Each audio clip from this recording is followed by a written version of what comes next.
kawasan agropolitan yang dikelola oleh BUMD Kabupaten Tangerang.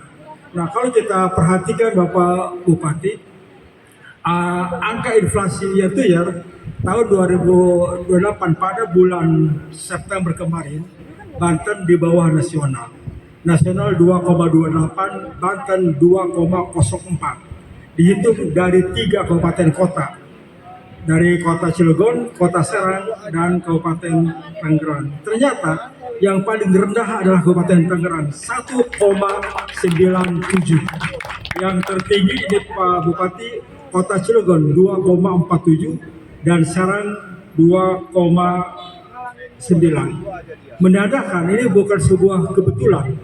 Di kota Cilegon, di Serang tidak dikelola oleh BUMD Pangan. Kami menyebut tidak ada BUMD Pangan.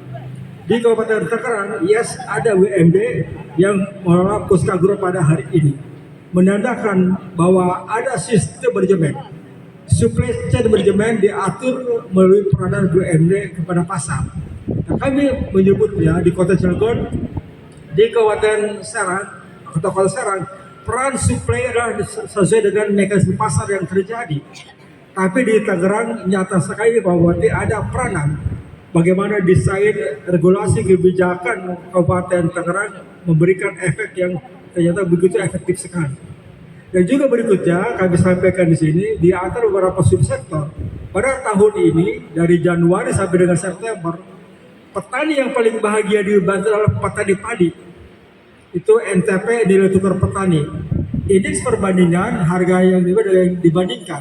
Kalau enggak untung enggak rugi itu 100. Untuk petani Banten selama Januari sampai dengan September, NTP-nya terus di atas 100. Menandakan secara keuntungan petani padi paling untung, tapi tidak nyaman di konsumen. Itu tidak nyaman di konsumen. Nah, kami juga Pak Bupati kami sampaikan sepanjang harga GKP masih di atas 6.000 dan bahkan kemarin menyentuh 7.000, punten harga beras medium mohon maaf tidak akan pernah tercapai sesuai dengan HPP pemerintah. Hari ini pun juga HPP untuk medium harga medium di Banten tinggi secara rata masih di atas Rp13.000. Hari ini kita sama-sama menyaksikan panen. Kami tadi bangga sekali bagaimana peranan BUMD Tangerang akan mengoptimalkan. Itu sebuah langkah yang nyata sekali. Yang juga berikutnya kami mengapresiasi bagaimana Kabupaten Tangerang menerapkan sebuah prinsip hulu mampu mensuplai hilir, hilir mampu menarik hulu. Nah, di situ akan terjadi di sini bagaimana proses dari bagaimana pertanaman sayuran yang dihasilkan oleh petani dijual, diolah, packaging, turun ke pasar yang terkendali dan dijamin tentang hygiene dan lain sebagainya. Di pangan pokok juga sama seperti itu. Dan juga Bapak Bupati kami sampaikan di sini untuk pangan beras di Banten yang kami katakan stabil tapi mahal. Ya, kita dalam kutub stabil mahal dan kita juga patut bersyukur mahal barang ada, yang berbahaya mahal barang tidak ada. Tapi kami pastikan dengan kondisi air seperti hari ini juga untuk Banten betul Oktober adalah puncaknya El Nino.